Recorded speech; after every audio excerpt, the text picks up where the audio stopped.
आज तो आपके लिए एक ऐसी ऑडियो बुक समरी लेकर के आया हूं जो आपको 6 महीने में मिलेनियर बनाने की ताकत रखती है। लेकिन ये यूं ही नहीं होगा। आपको प्रॉमिस करना होगा कि आप केवल ऑडियो बुक समरी सुनेंगे ही नहीं, बल्कि इसे सुनकर इस बुक में दिए प्रिंसिपल्स को अप्लाई करते हुए अपने उन आइडियाज पर एक्शन भी लेंगे जिन पर आप न जाने कब से काम करना चाहते हैं। बस हिम्मत का एक छोटा सा कदम बढ़ाइए और फिर कामयाबी को आपकी तरफ आना ही होगा। तो आज की ऑडियो बुक समरी है लॉज ऑफ सक्सेस, जिसे लिखा है नेपोलियन हिल ने। नेपोलियन हिल जाने माने सेल्फ हेल्प ऑथर्स में से हैं। वो अपने बेहतरीन काम जैसे थिंक एंड ग्रो रिच के लिए जाने जाते हैं, जिसका नाम अब तक की 10 बेस्ट सेलिंग बुक की लिस्ट में शामिल है। उनके ज्यादातर बुक्स का थीम सक्सेस हासिल करने पर ही फोकस किया गया है। नेपोलियन हिल का मानना था कि जब आपकी उम्मीदें बहुत ऊंची होती हैं तो आपका जीवन भी बड़ा और शानदार होता है। तो आइए शुरू करते हैं इस शानदार बुक से, जिसका टाइटल है लॉज ऑफ सक्सेस। और बुक का इंट्रोडक्शन कुछ इस तरह के सवाल से शुरू होता है। क्या आप मिलेनियर बनना चाहते हैं? अब आप कहेंगे कि भाई कौन नहीं बनना चाहता। बिल्कुल सही बात है। आजकल किसी को सक्सेसफुल तभी माना जाता है जब वो करोड़पति होता है। मगर पहले कामयाब लोगों की सक्सेस पैसों से नहीं आंकी जाती थी, पर आज समय बदल गया है। अब तो इतने लोग मिलेनियर की गिनती में आ गए हैं कि उन्हें उंगलियों पर नहीं गिना जा सकता। अरे आप उदास मत होइए, आप उनसे अलग नहीं हैं। आप भी वो सब हासिल कर सकते हैं जो उन्होंने किया है। आपको सिर्फ लॉज ऑफ सक्सेस के बारे में जानने की जरूरत है। ये बुक सक्सेस और पैसा दोनों कमाने के लिए एक बहुत प्रैक्टिकल बुक है। आप जो सबक इस बुक में सीखेंगे उन्हें असल में जिंदगी में आजमाया जा चुका है, इसीलिए निश्चिंत रहें कि यह बिल्कुल काम करता है। दुनिया भर के हजारों मिलेनियर इसी का तो इस्तेमाल करते हैं। यह बुक आपको सेल्फ डिस्कवरी यानी खुद को खोजने के रोमांचक सफर पर ले जाएगी। आपको समझ में आने लगेगा कि लाइफ में अपने पैशन को कैसे ढूंढना है और कैसे एक गोल सेट करना है। इतना ही नहीं, आप फोकस करने की अहमियत और लॉ ऑफ अट्रैक्शन को यूज करना भी सीखेंगे, जिनकी मदद से आपके रास्ते आसान होते चले जाएंगे। एक बार जब आपके पास एक एक्शन प्लान तैयार होगा, फिर आप ऐसे लेसन सीखेंगे जो आपको ज्यादा कॉन्फिडेंट बनने में मदद करेंगे, और ये आपको कैसे एक लीडर बनना है वो भी सिखाएगा। जिंदगी में अगर खुद आगे बढ़कर आप पहल नहीं करेंगे तो सक्सेस आपके लिए अपना दरवाजा कभी नहीं खोलेगी। हम सभी जानते हैं कि एक्स्ट्रा ऑर्डिनरी सक्सेस एक कमाल के और हट के आइडिया या थॉट से मिलता है। तो क्रिएटिव थिंकिंग से जो नए आइडिया जन्म लेते हैं उसके इंपॉर्टेंस को भी आप समझेंगे। आप इस बुक की पावर पर निश्चिंत होकर भरोसा कर सकते हैं, क्योंकि इस बुक ने सिर्फ 6 महीनों के अंदर तकरीबन 3000 लोगों को मिलेनियर बनाया है। और उनमें से कईयों का कोई बिजनेस भी नहीं था, लेकिन उन्होंने कुछ नया शुरू करने का जज्बा दिखाया। इसलिए अगर आपका कोई बिजनेस नहीं है तो अभी इसकी शुरुआत करें। अगर आपका लाइफ में कोई मकसद नहीं है तो इस बुक से मिली सीख को फॉलो करें और आप सीख जाएंगे कि दुनिया के सक्सेसफुल लोगों के बीच अपनी जगह कैसे बनानी है। अगर वो इसे कर सकते हैं तो आप भी बिल्कुल ऐसा कर सकते हैं। तो आइए आगे बढ़ते हैं। शुरुआत करते हैं चैप्टर से, introduction to the mastermind. Mastermind वो माइंड है जो 2 या उससे ज्यादा लोगों के क्रिएटिव थिंकिंग या साथ मिलकर काम करने से बनता है। अक्सर एक कॉमन गोल को अचीव करने के लिए 2 लोग साथ मिलकर काम करते हैं। हर चीज की तरह माइंड की भी अपनी एनर्जी होती है। 2 लोगों के माइंड की एनर्जी अलग अलग हो सकती है। यही कारण है कि अक्सर कुछ लोगों को लव एट फर्स्ट साइट हो जाता है, तो वहीं न जाने क्यों 2 लोग एक दूसरे को बिल्कुल भी पसंद नहीं करते। जब 2 माइंड एक ही एनर्जी की वजह से अट्रैक्ट होते हैं तो वो एक साथ मिलकर काम करने लगते हैं। अब ये माइंड बहुत ज्यादा पावरफुल होता है और एक इंसान के दिमाग की तुलना में बहुत ज्यादा क्रिएटिव तरीके से सोच सकता है। इमेजिन कीजिए कि अगर 4-5 लोग एक ही एनर्जी के आसपास इकट्ठा होते हैं तो उनका गोल भी सेम होगा और वो बिल्कुल एक जैसे प्रिंसिपल को ही फॉलो करेंगे। अगर इस ग्रुप ने अपने रिसोर्सेज को जोड़ दिया और एक साथ काम करने लगे तो वो ऐसी सक्सेस अचीव करेंगे जिसकी कोई बराबरी नहीं कर सकेगा। मास्टरमाइंड की इस पावर को आइए 3 पावरफुल लोगों के जरिए समझते हैं। फोर्ड, एडिसन और फायरस्टोन वो दिग्गज हैं जिन्हें कौन नहीं जानता। ये बात किसी से छुपी नहीं है कि फोर्ड इस दुनिया के पावरफुल लोगों की लिस्ट में शामिल हैं। अगर कभी उन्हें $1 बिलियन की भी जरूरत हो तो वो चुटकियों में उसका बंदोबस्त कर सकते हैं, और इसके लिए उन्हें ज्यादा कुछ नहीं, बस कुछ फोन कॉल्स करने की जरूरत होगी। जब उन्होंने अपना ऑटोमोबाइल का बिजनेस शुरू किया, फोर्ड को $225 मिलियन उन गाड़ियों की पेमेंट के रूप में हाथों हाथ मिल गई, जिनकी अब तक डिलीवरी भी नहीं हुई थी। ऐसा कभी कभार ही सुनने को मिलता है कि जब कोई प्रोडक्ट मार्केट में आने से पहले ही इतने शान से बिक जाता है। ये सब उस विश्वास की पावर के कारण हुआ जो फोर्ड के कस्टमर्स उन पर करते थे। तो अब दूसरे जाने माने शख्स हैं थॉमस एडिसन। लोगों का कहना है कि वो बहुत धार्मिक थे। वो साधारण लोगों की तरह इंसान द्वारा लिखी गई धर्म की बुक पर विश्वास नहीं करते थे, बल्कि नेचर जो उन्हें सिखाती थी वो उस पर विश्वास करते थे। उन्होंने हमेशा नेचर से काफी जुड़ाव हुआ महसूस किया। नेचर के साथ इस अद्भुत कनेक्शन के कारण एडिसन ने पहली वॉइस रिकॉर्डिंग डिवाइस फोनोग्राफ का आविष्कार किया। यहां तक कि वो तूफानी आसमान से बिजली भी पृथ्वी पर लाने में कामयाब हुए, ताकि इंसान उसका इस्तेमाल सभी तरह के काम के लिए कर सके। उनके अनगिनत लाजवाब इन्वेंशन दुनिया के लिए किसी गिफ्ट से कम नहीं है, और उनका योगदान आज भी लोगों के जहन में जिंदा है। इस लिस्ट में तीसरे दिग्गज हैं Harvey Firestone. Firestone tyre industry के पीछे जो कमाल का दिमाग है वो उन्हीं का था। फोर्ड और एडिसन की तरह उन्होंने अपनी सक्सेस स्टोरी की शुरुआत बिना पैसों और बिना किसी एजुकेशन के की थी। अगर फोर्ड के पास कुछ था तो वो था उनका पक्का इरादा और एक जीनियस माइंड जो सक्सेस पाने के लिए ही बना था। ज्यादातर लोग नहीं जानते कि एक मजबूत दोस्ती ने इन तीन हस्तियों को एक साथ जोड़े रखा था। हर साल वो शिकार का आनंद लेने के लिए किसी न किसी जंगल में साथ समय बिताया करते थे। वो इस समय का इस्तेमाल आराम करने और अपनी एनर्जी को रिचार्ज करने के लिए किया करते थे। एक और बड़ी दिलचस्प बात है जो शायद वो तीनों भी नहीं जानते होंगे कि उनका ये स्ट्रॉन्ग कनेक्शन उन्हें और भी ग्रेट बनने में मदद कर रहा था। हम बिल्कुल इसी कनेक्शन की बात कर रहे थे जिसे हम मास्टर माइंड कहते हैं। कुछ लोग इस दावे पर डाउट कर सकते हैं, लेकिन तीन महान लोगों की समानता ये साबित करती है कि उनकी एनर्जी का एक दूसरे पर असर होता था। उन तीनों ने बिल्कुल नीचे से शुरुआत की। उनके पास कोई लंबी चौड़ी डिग्री नहीं थी और सबसे जरूरी बात, उनके पास खुद के अलावा कोई सपोर्ट नहीं था। ये फैक्ट कि उनका नाम हिस्ट्री के पन्नों में अमर हो गया, ये साबित करता है कि उनके कनेक्शन ने एक ऐसे शक्तिशाली टूल को बनाया जिसे हम मास्टर माइंड कहते हैं। आइए अब आगे बढ़ते हैं नेक्स्ट चैप्टर की ओर। A definite chief aim. हर इंसान के पास लाइफ में एक गोल होना चाहिए। इसके दो कारण हैं। सबसे पहला, जब आप एक डेफिनेट गोल सेट करते हैं तो आप उस गोल के अनुसार काम करने के लिए खुद को प्रोग्राम करने लगते हैं। ये साइकोलॉजिकल रूप से साबित हो चुका है कि जब हम अपने थॉट्स को किसी एक चीज पर फोकस करते हैं तो हम ऑटोमेटिकली उस गोल के हिसाब से परफॉर्म करने लगते हैं। दूसरा फायदा यह है कि ये आपको एक ऐसा वर्किंग प्लान तैयार करने में मदद करता है जो आपको बेशुमार दौलत दिला सकता है। हम सभी सक्सेसफुल और अमीर बनना चाहते हैं, लेकिन यह तभी हो सकता है जब हम अपनी पावर और एनर्जी को एक ही रास्ते पर फोकस करें, क्योंकि पावर ऑर्गेनाइज्ड एफर्ट होता है। एक डेफिनेट गोल होने से यह आपकी लाइफ में उन लोगों को अट्रैक्ट करने लगता है जिनका माइंडसेट बिल्कुल आप जैसा होता है। जब आप ऐसे लोगों के साथ अपनी एनर्जी को जोड़ते हैं तो आप एक ऐसा पावरफुल मास्टरमाइंड बना सकते हैं जो आपको एक्स्ट्रा ऑर्डिनरी सक्सेस की गारंटी देगा। आइए अब एक ऐसे आदमी से सीख लेते हैं जिसके 7 बेटे थे। एक बूढ़ा आदमी था जिसके 7 बेटे थे। उसके बेटे हमेशा आपस में लड़ते रहते थे। ना वो कभी साथ काम करते थे और ना किसी एक बात पर सहमत होते। इसलिए एक दिन उस बूढ़े ने उन सबको सबक सिखाने की ठान ली। उसने सबको अपने कमरे में बुलाया, फिर 7 पतली पतली लकड़ियां ली और उन्हें जोड़कर एक मजबूत बंडल बना दिया। अब उसने अपने बेटों को बंडल तोड़ने के लिए कहा। उसके हर बेटे ने कोशिश की, लेकिन कोई भी उस बंडल को तोड़ नहीं पाया। अब वो बुजुर्ग व्यक्ति मुस्कुराने लगा। उसने उस बंडल पर बंधी रस्सी को खोला तो लकड़ियां अलग अलग हो गईं। अब उसने हर बेटे को एक लकड़ी दी और उसे तोड़ने के लिए कहा। इस दफा उन सब ने बड़ी आसानी से लकड़ी को तोड़ दिया। तब उसने अपने बेटों को समझाया कि जो सबक इन लकड़ियों ने सिखाया है वो बहुत अनमोल और कीमती है।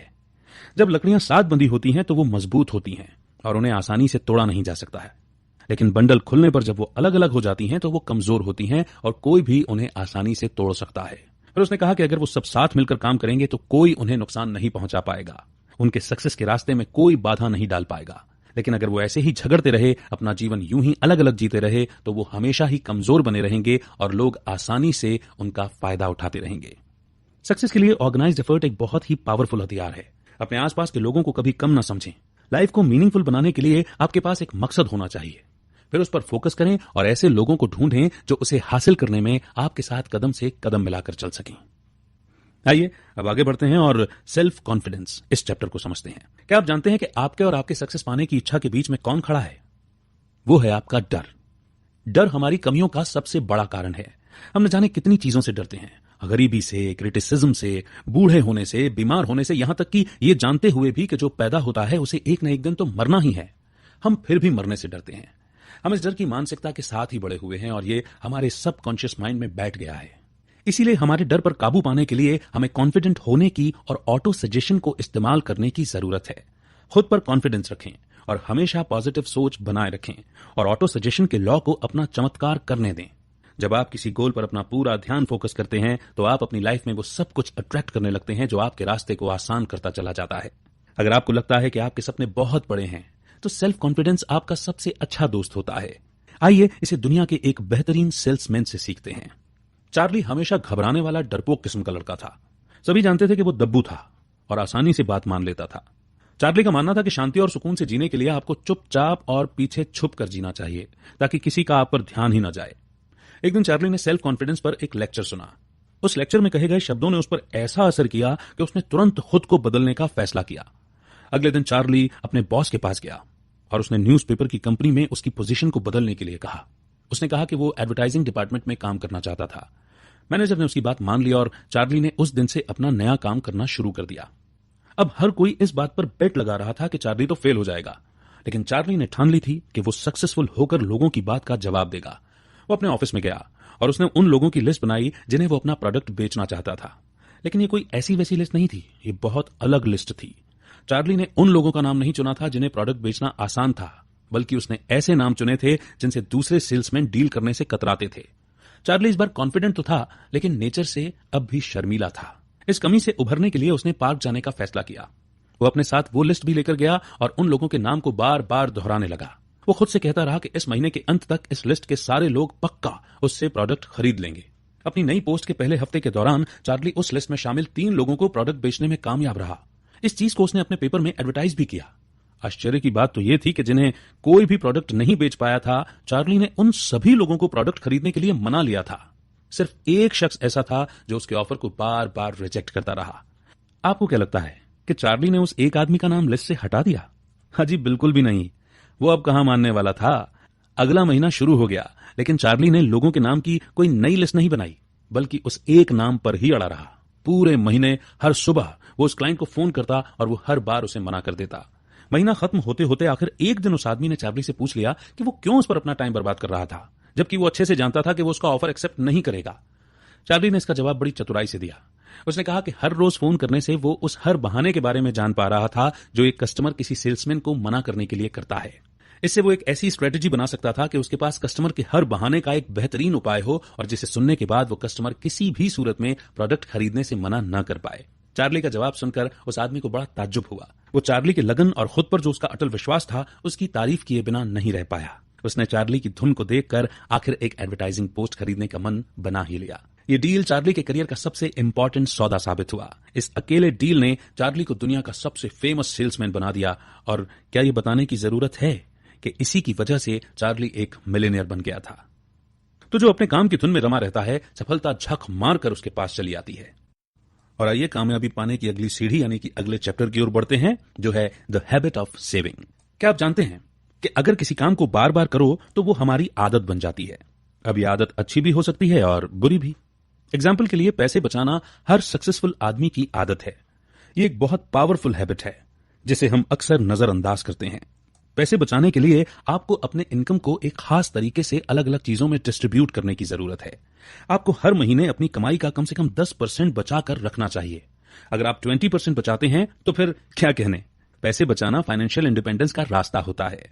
आप अपनी सेविंग से नए प्रोजेक्ट्स शुरू कर सकते हैं जिससे और ज्यादा पैसा जनरेट होगा। इस तरह यह आपको बहुत सक्सेस और उससे भी ज्यादा पैसे देने की गारंटी देता है। आइए एक ऐसे नौजवान किसान की कहानी सुनते हैं जिसने अपनी छोटी सी बचत को एक बड़ी रकम में बदल दिया था। सैम ने बेहतर मौकों की तलाश के लिए अपने खेतों पर काम करना छोड़ दिया।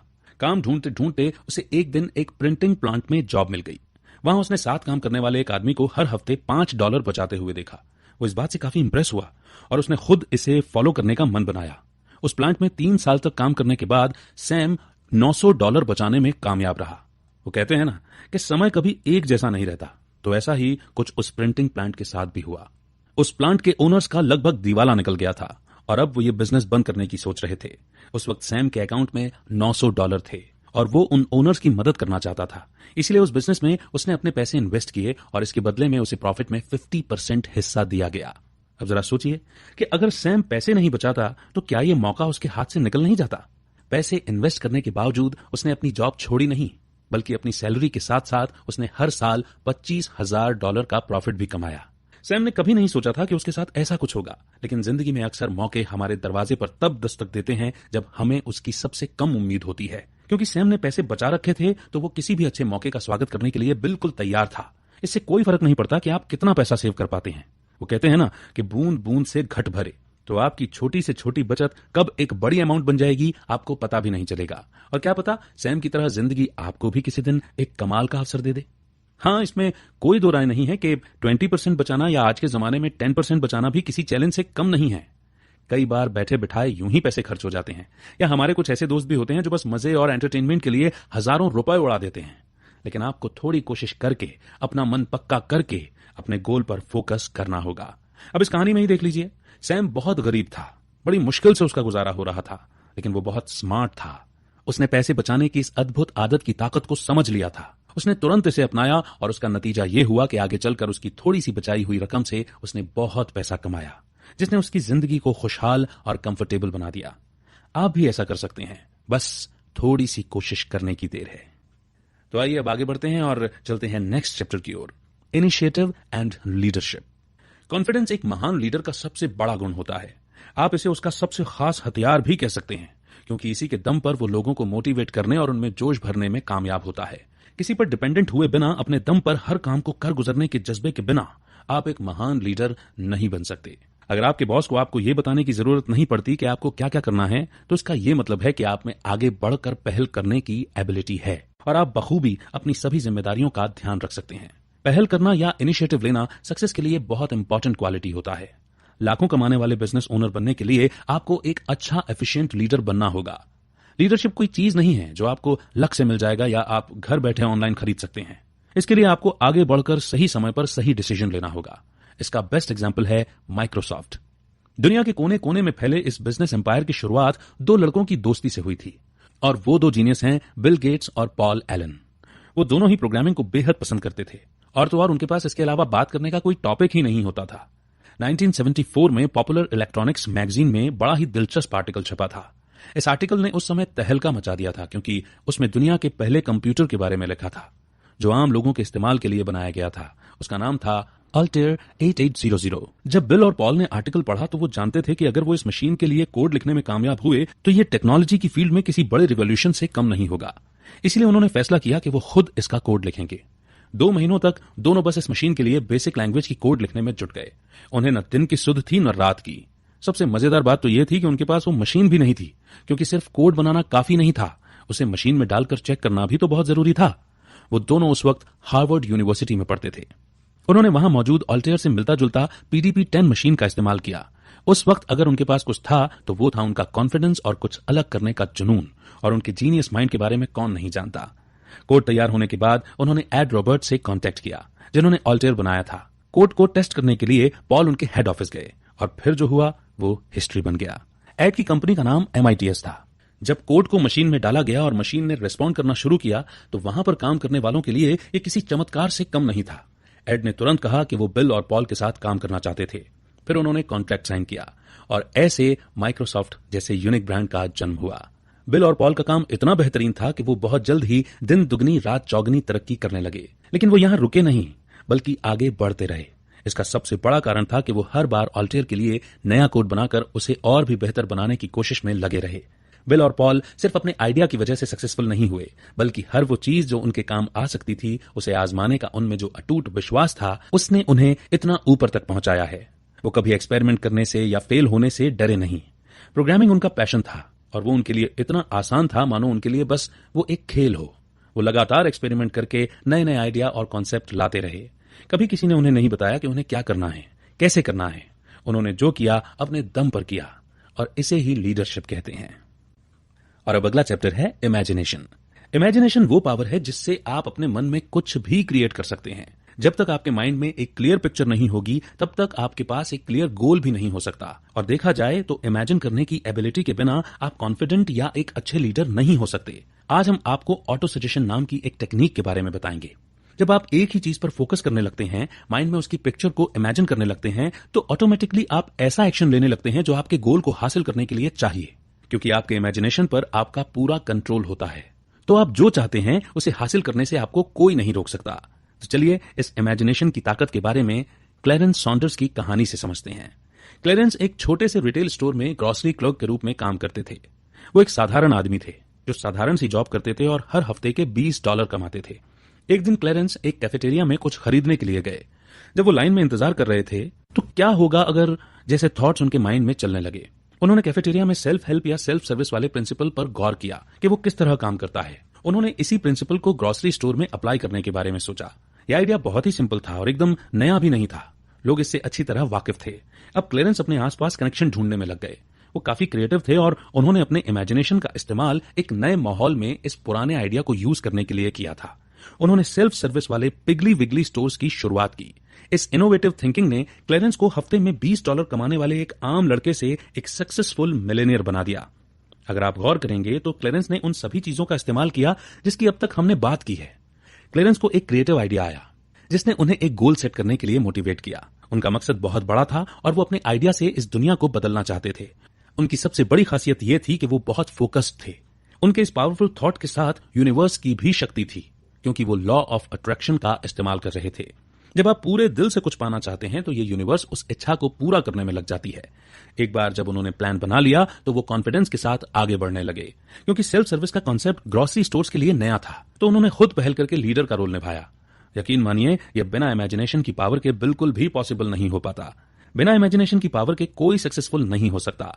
हमेशा याद रखें कि इमेजिनेशन बिल्कुल फ्री है और पूरी तरह आपके कंट्रोल में है। कोई आपको एक नया आइडिया क्रिएट करने से या पुराने आइडियाज को जोड़कर एक नया आइडिया बनाने से नहीं रोक सकता। तो आप किस बात का इंतजार कर रहे हैं? तो दोस्तों, इसी के साथ ये ऑडियो बुक समरी यहीं पर समाप्त होती है। लेकिन हमें इस ऑडियो बुक समरी से बहुत कुछ सुनने, समझने, सीखने को मिला है। ये बहुत दुख की बात है कि ज्यादातर लोग कभी ये समझ ही नहीं पाते कि आखिर वो कौन है और क्या करना चाहते हैं। वो एक मीनिंगलेस जीवन जीते हैं जिसका कोई मकसद नहीं होता। वो बस सक्सेसफुल लोगों को और सक्सेसफुल होता हुआ देखते रहते हैं। इस बुक में हमने सीखा कि सबसे पहले हमें खुद को ठीक से जानने की जरूरत है। हमारे अंदर कौन सा टैलेंट है, हम कौन सा काम अच्छे से कर सकते हैं वगैरह। खुद को समझने के बाद एक गोल को सेट करना होता है।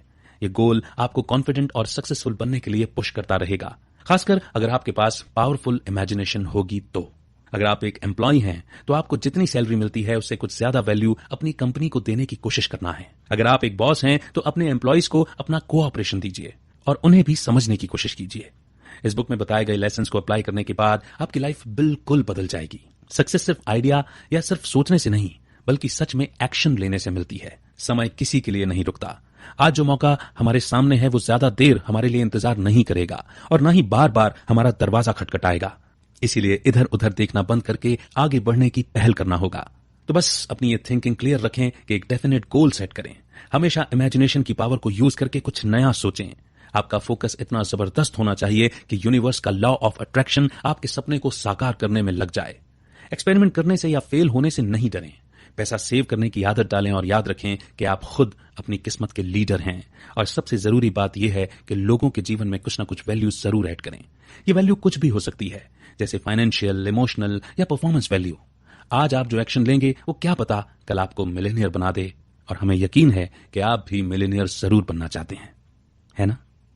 तो दोस्तों, उम्मीद करते हैं कि आपको ये ऑडियो बुक समरी जरूर पसंद आई होगी। कमेंट सेक्शन में आपका फीडबैक देकर के हमारी हौसला अफजाई आप कर सकते हैं। अगले पड़ाव पर एक नई ऑडियो बुक समरी के साथ फिर होगी मुलाकात। तब तक के लिए दीजिए इजाजत।